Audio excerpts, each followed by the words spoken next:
Okay, hello all, welcome.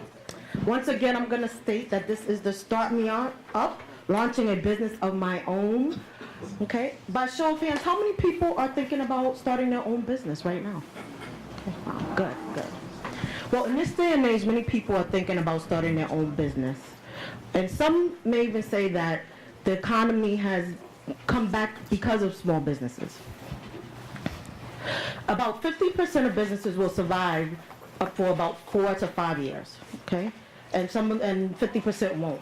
So starting your own business is not an easy task.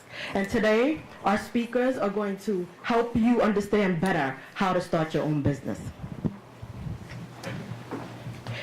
Alex, your company, Amapola, which means poppy, often names drive a mission statement or a vision statement.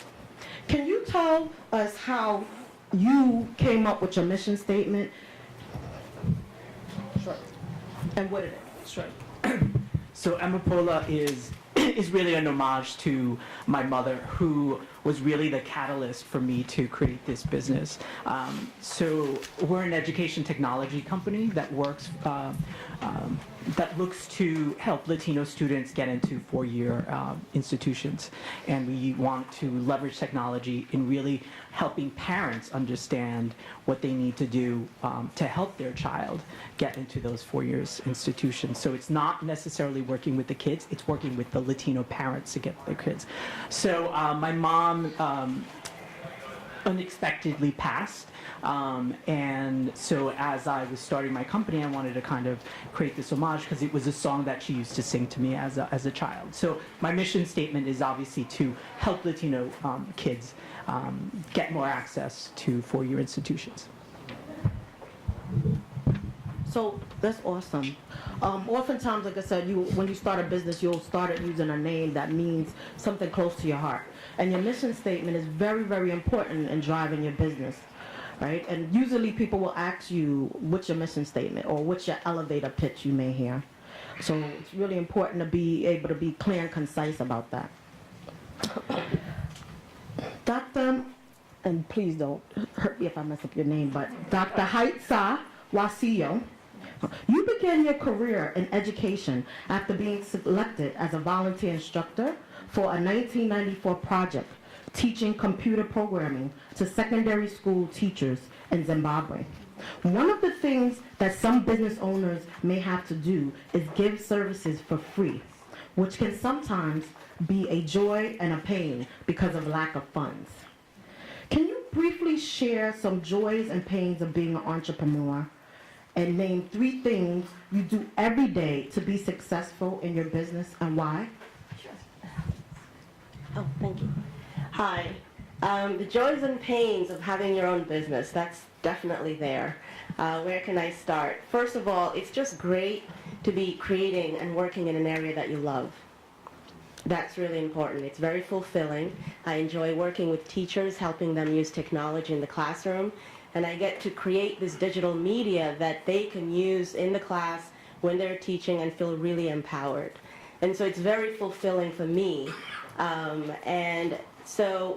But part of what the pain is getting more clients. I've found that at the beginning I had a bit of a hard time because I didn't like sales, right? My relationship to sales was, oh boy, that's just, I feel like I'm forcing them, telling them information just to get them to do something. So I got coaching and training in marketing. I got coaching on clarifying who my target audience is. And so now the conversation with potential clients is really about having a conversation to provide value to them. It's about listening to what they're dealing with and how it can make a difference. So wherever the pains are, I've learned to turn them into, okay, what do I need to learn here? Well, who can I get coaching from? Who can I talk to? Now, what was the other part? 3 things I do? 3 things you do every day to be successful at your business. Okay. So one thing I loved from Golden Home this morning was being mindful. There's so many things going on, so many things I want to do, so like new technology every day. So part of what I do is really taking the time to decide what am I going to accomplish today. Really making a decision, these 3 things, these 5 things, and then at the end of the day, I actually feel more fulfilled because I selected what I was going to do. On the days I don't, I'm just like running around. I got to do this, I got to do that. It's actually more stressful for me. So being mindful, taking time with my schedule in the morning to select what am I going to accomplish. And then when I do accomplish it, actually celebrating, really appreciating, being patient with, this is going to take a little more time. And I've taken one step today. And that, just taking the time to savor the moment is important. Thank you. Yes, it's very important as a business owner to have certain routines in place to keep you organized and to keep your business flowing nicely. I'm going to ask the other two panelists to join in on this question in terms of naming 3 things every day that you do to help you be successful in your business as well. No, Andrew. Thank you, and thank you guys for coming. Starting a startup is definitely a roller coaster, and some of the best ideas that are out there often start off with nobody believing them at all. Nobody thinks they'll work. Everybody is kind of a detractor, and it motivates you to really push forward. And so to make sure that everybody is aligned, whether it's people that are on your team that you're trying to recruit, or whether it's your existing investors or potential investors, or even people that are out there, in the press. It's conversations. It's dealing with people, and so the 3 types of things I think that I do are all people related. The first one, I know this is almost like the least sexy skill or thing I do, list management. And what I mean by that is I have a list for everything, both tasks, and there's lots of different types of to-do lists, but also people lists. People that I need to send out regular updates about my company to. It's kind of the friends of Brainscape. Or if it's lists of agenda items for the next time I have a one-on-one meeting with so-and-so, here are the things that are on a list. So that type of people management. Also making sure that people are in the right places and really understanding, what are the skills of everyone on my team, what do they love doing and are passionate about, and make sure that they're in those roles, but also what are they kind of the only person who could really do well, and finding the right balance. And obviously not 100% of your job is always going to be exactly what you love doing most, but kind of putting the right dynamics together. And the last part of people dynamic is the vision, making sure that everyone feels like they're moving in the right direction together. And if too many days or weeks go by when there hasn't been some sort of refreshing of everyone's memory about why we're doing all this, even if everyone knows it, even if it's right there on the wall every single day when you come in, you need to somehow continually reinvigorate everybody on the team and remind them of the why. Because if you know why you're doing it, then even the most menial, murderous types of tasks still are rewarding at the end of the day. Yeah, I think in my case, my startup is still kind of in its embryonic stage. So there's a couple of things that I have to do to stay organized. The first thing is in the morning, I like to read on what's happening in the industry, sort of what's happening in higher ed, what's happening in the ed tech world. And that kind of also gets me really excited. It makes me think, it makes me create. It allows me to I do what I do because I love to create and I love to solve problems. And so reading and spending some time doing that allows me to reflect. The other thing that, that I do is, I kind of had to write this down, is to stay connected to the people on the ground, to the people that I want to serve, which is the Latino community. So I'm very plugged into what's happening with the Spanish dominant community, with the bicultural community, so that I could understand the problems that I'm trying to solve and stay current. And then lastly, it's always, again, I'm trying to figure out creatively and with shoestring budgets how to get this off the ground. And so it's plugging in with people in my network, people from TC, people that I went to grad school with, people that I've met at conferences. It's just, even if it's just, and it has to be authentic. It's not just a cold call, but it's really nurturing relationships to one day, hopefully they'll they'll be right for, for this startup in some way. Hey, sounds like a lot, right? Well, it is. When you have your own business, you are going to have a lot of things to do, as I call my things to do list. Yes. So, and at the end of the day, you're the main one responsible for it. There's nobody going to be telling you need to do this and you need to do that. You're the big boss, right? You're the person in charge. Okay. Andrew, you have a great blog called post that's called "The 6 Most Important Roles of a Startup CEO." And part of that blog, you talk about investor management. One big part of starting your own business is, where do you get the finance? Where do you get the money? Where do you get the capital? Can you tell us how you raise capital for your business, and how long did it take you to start to see a profit? Well, first of all, the concept that I came up with for Brainscape, it's a web and mobile education platform that helps you study more efficiently. So you could think of it like flashcards on steroids. It's a marketplace of great flashcard-based content, whether it's for the AP exams, medical school, law school, corporate training, foreign languages, and it also allows you to create and share your own content. And the architecture that allows you to get something like that out there to the masses requires, really good website experience, really good mobile experience, with good design, with kind of the Facebook and Twitter sharing functionality. And the bar to create something that's good has obviously gotten really high the more great stuff that's out there. And so you need just really good technical talent. And you can only kind of do one thing well at a time. So there's user experience, and then revenue or monetization is almost kind of secondary for the Silicon Valley, tech funded startups. So for me, realizing how capital intensive it was going to be, and user experience before revenue, I knew I was going to have to raise a good bit of money. And being an unknown quantity in the startup world, I wasn't an entrepreneur before, didn't have relationships in the entrepreneur world with either other CEOs or other investors at the time, and I wasn't the technical founder. I had some good tech classes here at Columbia and was able to create some good prototypes, but was going to need some talent. So I wasn't able to raise $2.5 million out of the gate. I had to try to squeeze through, friends, family, and fools, as they call them, for a couple $100,000. And really, what can you accomplish with a couple $100,000 when you have a vision that is, hopefully one day, a much bigger vision than that. So you have to really set what's the small accomplishable milestone that you could really hit.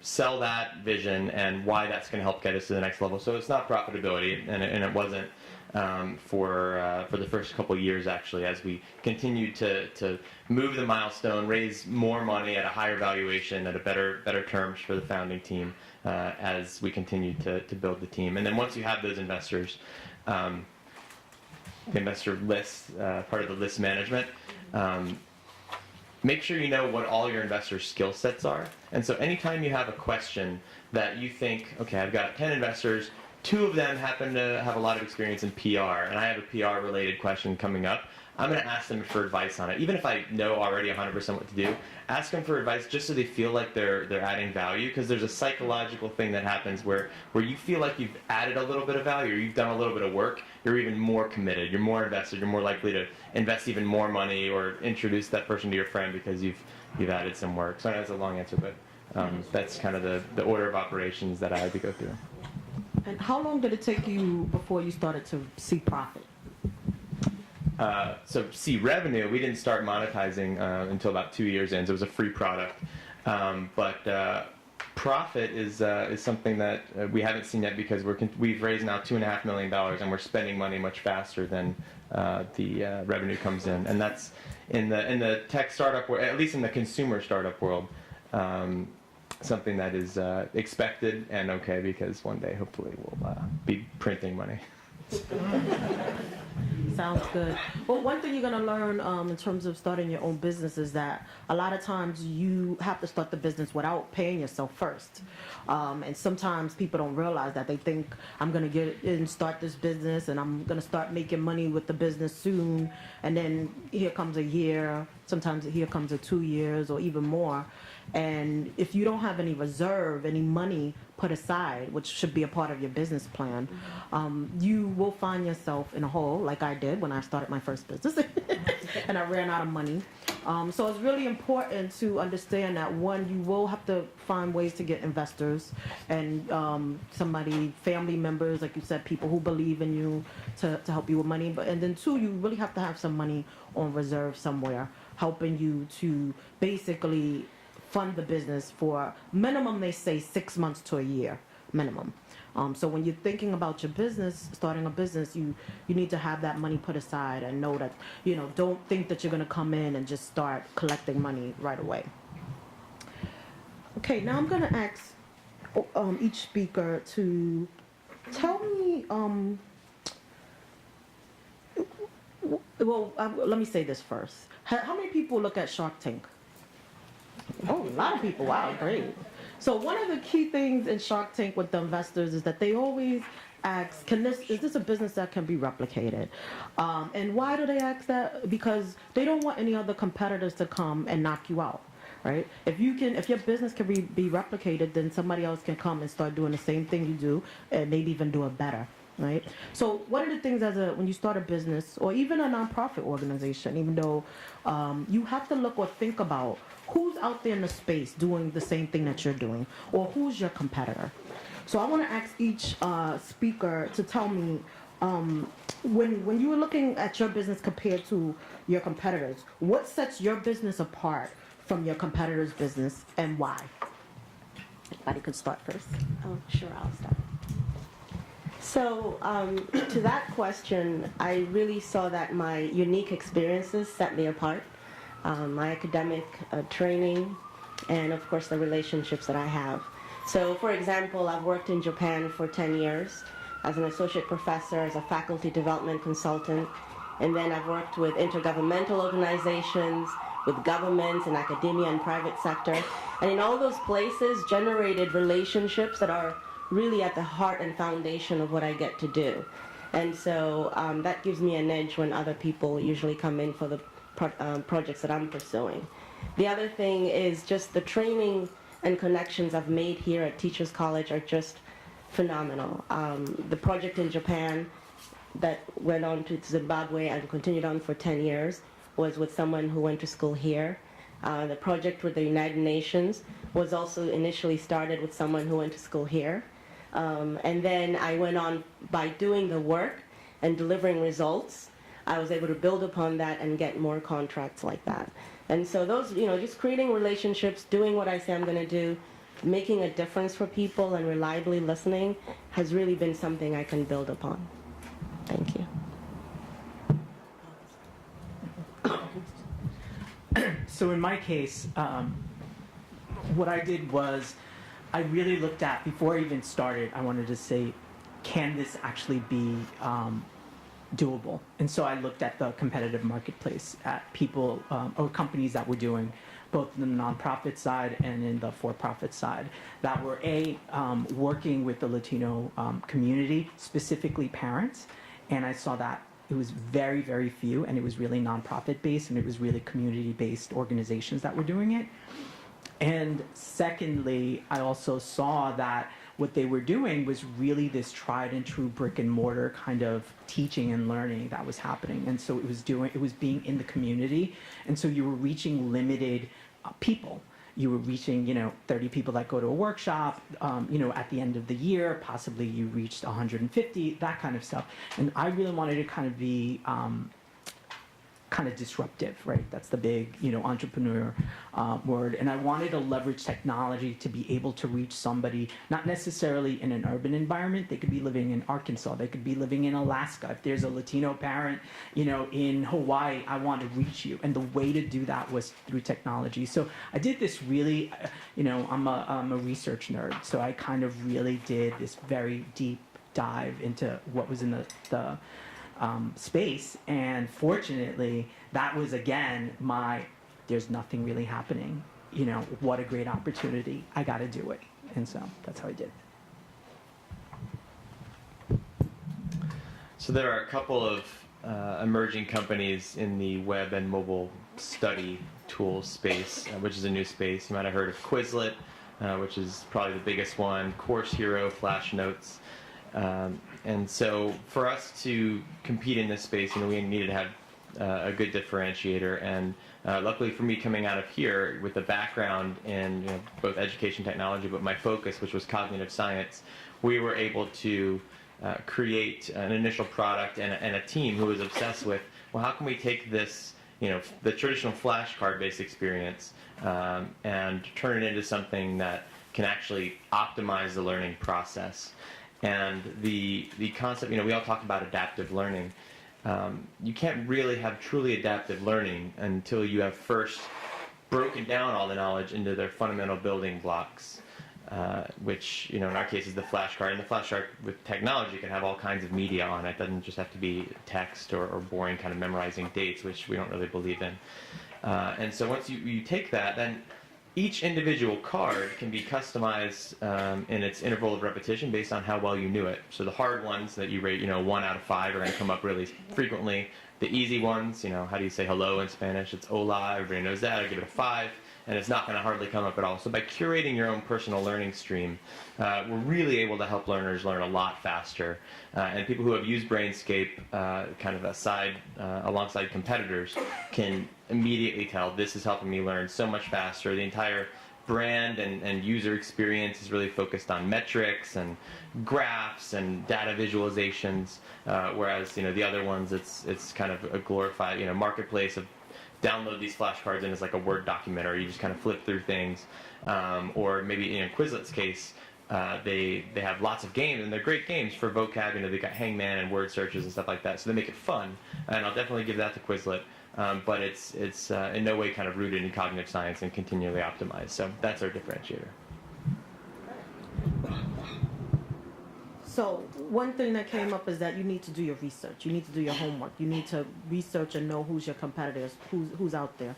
Some say that if nobody's out there, then that may also be a hint that, you know, usually they say you're not reinventing the wheel. It's something already out there, like your business. So you should be able to find something. But then we have these entrepreneurs or these businesses like Facebook, where no one was out there, but then he was unique to do that, right? So you have to know or understand your market, right? To know, is this something that totally is not going to work, and that's why nobody's doing this in this space? Or is this something so unique that nobody's doing it yet, and I'm going to be the first, right?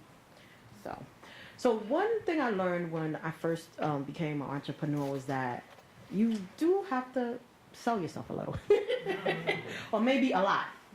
And at first I could say that I was a little nervous about it because I wasn't quite the salesperson then that I am now. But I had to learn over time, right? Because if nobody knows you're out there, you're not in business. So I'm gonna ask our speakers to tell us how they go about selling themselves, and if they were at all had jitters about that in terms of their business and where they're at in terms of selling. So prior to coming to TC, I worked for 12 years in marketing and in publishing. So I was comfortable in the space of doing presentations in front of people and asking for a lot of money for other people. This was different though. So the way I do it is I try to emotionally connect with my audience, whether it's a potential seed investor or it's somebody who's going to actually help doing pro bono work. Really, you know, it's a good cause, and it's not just a good cause, and I also show data behind it, and so that's the way I try to connect. Well, I mentioned a bit about my relationship to sales and how it has evolved. But yeah, I mean, you can't have any business without really being able to promote your business, provide the services that you need, and run a business that is profitable or at least generating revenue. So as I mentioned before, I just had to invest in getting trained, invest in marketing, invest in the public relations aspects of it, and really by first deciding who my target audience is, I was able to connect with them more powerfully. And I was able to feel more confident about the difference I made and to connect the training I've had, the value I provide to what people are dealing with. And of course, networking. I'm part of a women's business group, Savor the Success. They're awesome. Here at Teachers College and other groups, I joined various masterminds and get connected with different people and just find out what people are dealing with where I can participate. So that has made a difference to have that personal connection because the cold calling or the random kind of client doesn't often happen. In any case, when you're running your business, at least for me, it was about doing what I love and working in the kinds of environments that I enjoyed in the international space, in education, in technology. So I had to go seek them out and find out what they needed and how I could make a difference for them. My business is a little bit different in that we don't have clients. We're not out there selling a contract to a school or to somebody who's going to buy it from us, but rather we're a business-to-consumer digital platform. So we need millions of people, millions of eyeballs, and people sharing it. So for me, the important things in marketing are creating assets that are going to live on the web and somehow be evergreen and continually discovered through Google search and continue to pay ongoing dividends.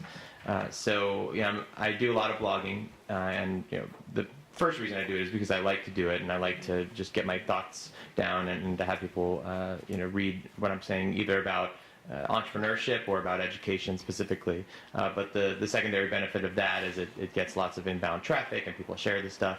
I'm quite active on Twitter. It'd be great if you guys follow me. I'm easy to find, Cohen NY. And I also, I spend a lot of time connecting with thought leaders just so that when they're talking amongst themselves about, what is exciting in the world of web and mobile study platforms, if it does come up in some capacity, that I'll be on people's discussion topic agendas, and I will, if there's a head of a big organization that's going to send out an email and say, hey, it'd be great if everybody tries this, then that's kind of an ongoing multiplier.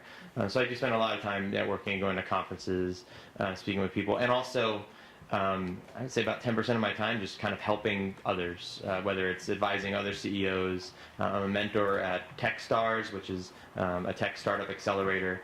And I also teach class at General Assembly, which is kind of like a university, informal university for startups. And so I teach a class on startup metrics.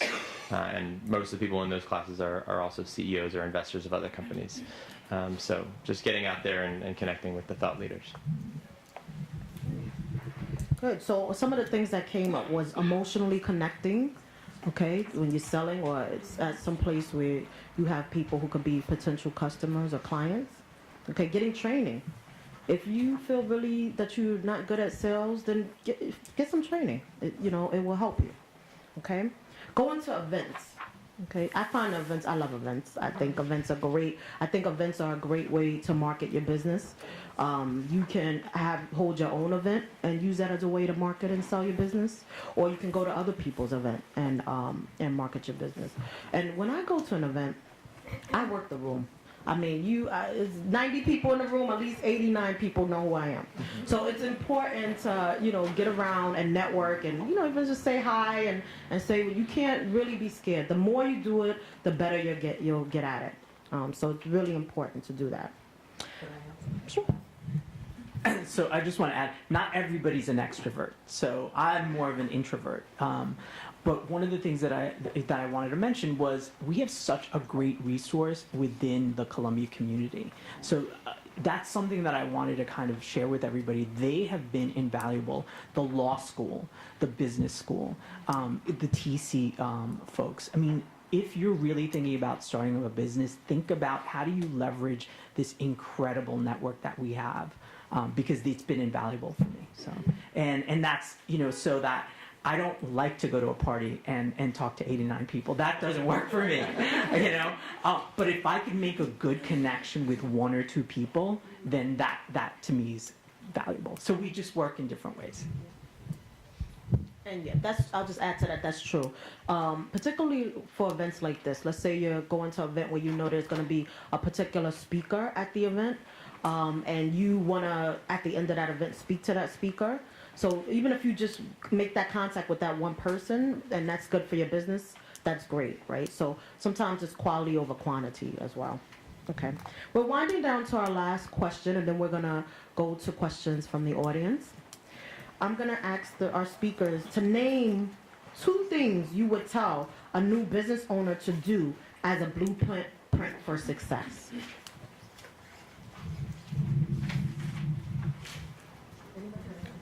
I have a cough mint. Excuse me, I'm a little sick. This cough has been bugging me, but let me see. So, being persistent, okay? You know, Malcolm Gladwell talks about it takes 10,000 hours to, you know, become a master in any field. You know, at first it sounds incredible, but I think he's really just alluding to that it takes time to get where you're going, and you're going to hit into walls and bump into, you know, barriers that stop you. But it's really about learning what's missing. Okay, I can't get this done the way I wanted. So what is missing that I can put in place so that I can succeed? And so just being persistent and going with it is important, because it's very easy, excuse me, it's very easy to start going one way, you get stopped and then you go another way, you get stopped and then you go another way, and you just end up with 3 years of what have I exactly accomplished, right? So, you know, being focused is important. And patience. I've had contract negotiations that have taken 3 weeks. We know what we want to do, we're done. And then I've had some that have just been unbelievable. You know, there's one that started, say, November 2013. We were about to start, and then one of the consultants, there was an HR issue, so they were taken off the project the day before the project starts. So I was very disappointed.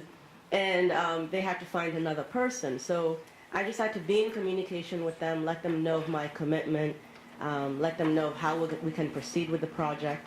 And eventually, a whole year later, they actually said, okay, we have the person we need, we want you to come and join, and we can start the project right away. So just patience.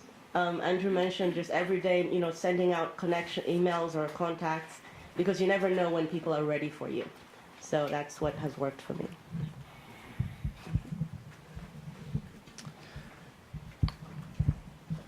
How many in here have heard of the lean startup movement? Basically, the crux of it is to be constantly selling the idea before it even exists. So if you've got a company idea, you know, most first-time entrepreneurs, the instinct is, well, I can't really tell anybody, because what if somebody steals it, right? Nobody's going to steal it, and there's 100 reasons why that's very unlikely, that people are going to drop everything they're doing to take your idea, which probably isn't that good yet. And if they do, or if they can do that, then honestly, like, you might not have been the right person to be the founder of that startup, and that's a humbling thing also to realize. So tell everyone your idea. You might find co-founders. You probably will have a lot of detractors telling you why it will never work, and that's a really good thing, because it helps sharpen your pitch. It helps you kind of realize different directions you can go. But just sell, or even, you know, put up a splash page, a web page that like advertises your product. Spend some money on the video, spend some money on ads to drive people there. Like, click here to sign up and pay. Put a price there to test it. And then when they click, it's like, oh, coming soon. Give us your email if you want it. So, and it feels like the instinct is, wow, I'm going to sell before I even have anything to sell. Do it, because you get so much data and can really refine what the product is going to be. And I say this because I didn't take that advice myself, and I probably could have saved myself and investors a lot of money building the right thing first, rather than having to make a lot of mistakes. So that's the first one. And the second one is constantly fire yourself from everything that you are working on. So as soon as you have a process for, okay, this is something that I do every week, unless it's something that you're the only person in the world that could do it for some reason, like, find a way to delegate it and get somebody else to do it. And if you're your own person right now, use Odesk or Elance. They're freelancer marketplaces. You could find an assistant from like $5 an hour overseas to $100 an hour for an expertise. But it's really lightweight. You could have somebody work on something just for 30 minutes a week if that's what the task is, whatever it is. Find someone you trust, hire them, and then just constantly delegate, because that is the mechanism by which companies grow. So two things. I guess for me was don't quit your day job until you could afford it. Because everybody's really excited, or you're going to be super excited. Oh my God, this is a great idea. I want to do it. But I think you need to really reflect, and you'll know when you could do it. You'll know when it's the best time. So that's number one. Number two is do a prototype, and prototype. So if you've got a great idea, it could always get better and it could always be refined. And so in my case, what I did was I took my content and I went out to different communities and tested out the content over several months, and I got incredible data. And data that you're actually seeing facial, whatever, you could see their faces, when somebody's getting it or somebody's confused, and then just incredible information that from 2 years ago to what the product is now is night and day. So I would just recommend everybody to prototype. Can I just add something? So to both these gentlemen's points, I prototype my product. So I have a product that teaches teachers 7 essential technology skills. And I did a prototype with several education students in Manhattan College. And to your point, it was very useful to see where I thought was important, what impact it had on the students, and what difference it actually made. And then I used that information to improve upon the prototype. And then you mentioned all these other resources. I've used Elance. This is a one-woman shop, so I use Elance, I've used Odesk, and volunteers, I've used interns. The other perk of teaching at Manhattan College or Walden University. So it's just, using the resources around you so that you can be efficient, lean, and yet, productive. So that has worked for me. Okay, and I'm going to add to say that don't discredit your intuition as you're starting your business, because there will be barriers, there will be people who doubt you. And sometimes you have to just go purely with your intuition, that this is a good idea, that this is going to work, that you're going to eventually see some money from it. So your intuition is something that as you become an entrepreneur, that you have to really tune into and understand. So now I'm going to open up the floor to questions. I'm going to come around and you can ask any questions you want to ask to the speakers, okay?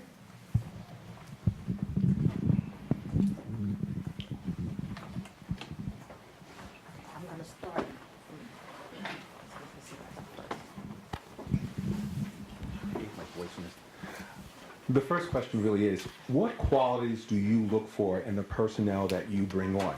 Volunteers as well as those that you have to pay. Anyone can start first. Passion over skills. I would take somebody who is a 10 passion and a 7 skills any day rather than the other way around. The energy that you build at your early organization is just incredibly important, because it's what sets the culture for the rest of your company. It's what the rest of the world sees. If people are going to cocktail parties on your behalf, or even just with their own friends, and people say, "What do?" You want somebody who's just going to be so passionate and infectious when they talk to others. So that to me is the most important thing. That works, and also just someone with integrity, with values that you share, because at this early stage, you don't want to really be investing in managing them per se. You want to know that they're going to come on board, have the passion to get the job done, and take it to the next level. So I definitely choose for character before skill.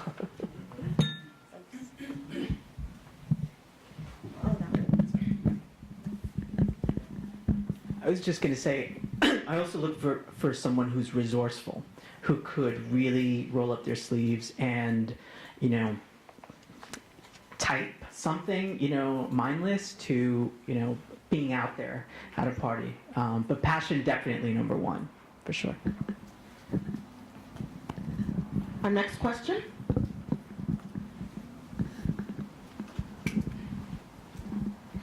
Yes, Mr. Rosero, you mentioned something about connecting, with trying to emotionally tell a story. Well, what do you do like to connect with your potential seller to sell your business? How do you connect with them emotionally? Do you tell a story and make them cry? I don't understand. No, I don't tell them the story. What I try to have people see is I tell them a little bit about my story. I'm Latino. My parents were immigrants. They immigrated in 1960, and all 5 of my siblings and I went to college and grad school, and we're exceptions. And we are really, really lucky. And what I'm trying to do is take luck out of the equation for the other Latino population, other generation that's younger than me, so that they could go to school. So I connect both personal stories, but then I also in my presentations have data that show, really, so it's a combination of both.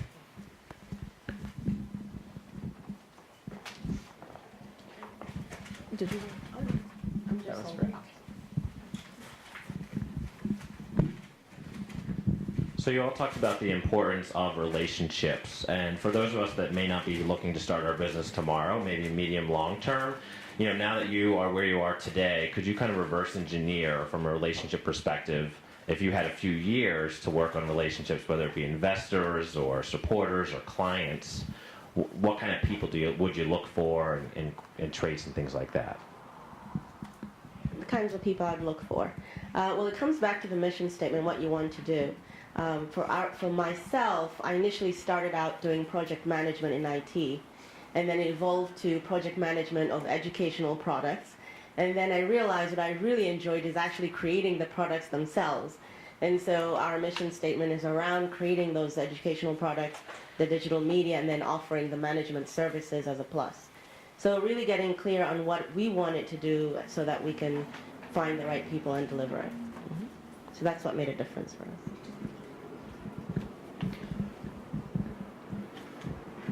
When I was first starting out, the biggest thing I wanted to do was raise some money.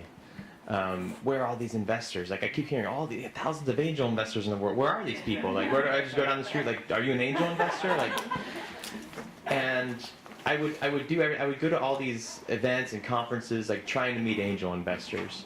And I realized, and it took me, a couple years to realize this, the people that are best able to introduce you to angel investors, the people that know all the angel investors are startup CEOs who have gone through the whole process, who have been rejected by 100 angel investors, for every one that they get or 3 that they get, but at least now have those relationships.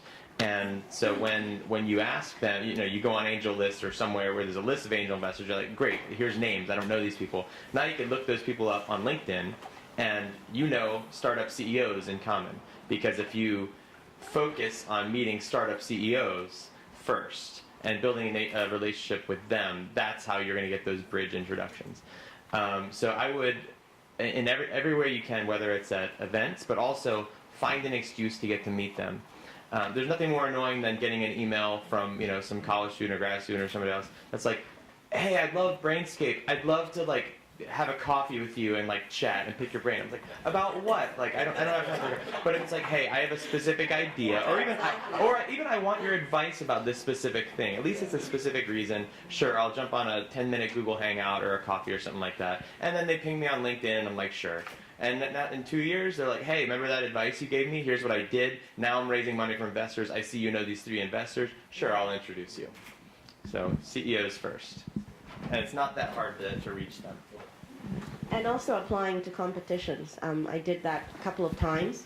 That made a difference for me because I got to meet people who would invest in my company. Yeah. That's a great segue. I would also recommend considering participating in accelerator programs because you meet other entrepreneurs that are because it's such a guttural, emotional kind of, like you're trying to birth a baby when you're launching a startup, and other entrepreneurs get it because there's so many obstacles. But if you're hungry, you'll do it. And the way to kind of feed that hunger is also by being with other entrepreneurs. But in my case, what I would say, because Amapola is social venture, right? We want to change lives. And so in my case, I actually looked at the higher education landscape at trustees. So trustees are obviously giving money to institutions and they care about higher ed. And so my thing was connecting them to this huge population that exists and kind of teaching them about opportunities. So.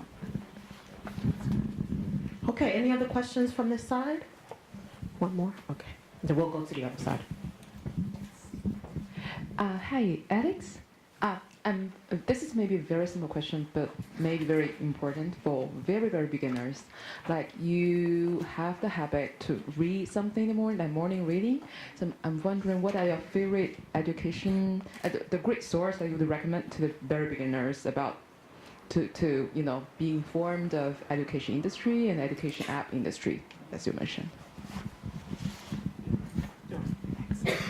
So it all depends. So for me right now, highered.com, there's tons of blogs within that where you could break it up into education technology, entrepreneurship. There's a lot of, and that, from there, that kind of feeds out to different, I read everything from the New York Times to glossy magazines. I'm always, for me, that feeds my creativity. So I guess I'm reading, even friends' posts on Facebook. Sometimes I'm like, ooh, that's a really interesting kind of take. Let me do a little bit of research on that. So I think it's just immerse yourself in what you're interested, and then just do a little bit of research on that industry. What are those, key publications that people go to?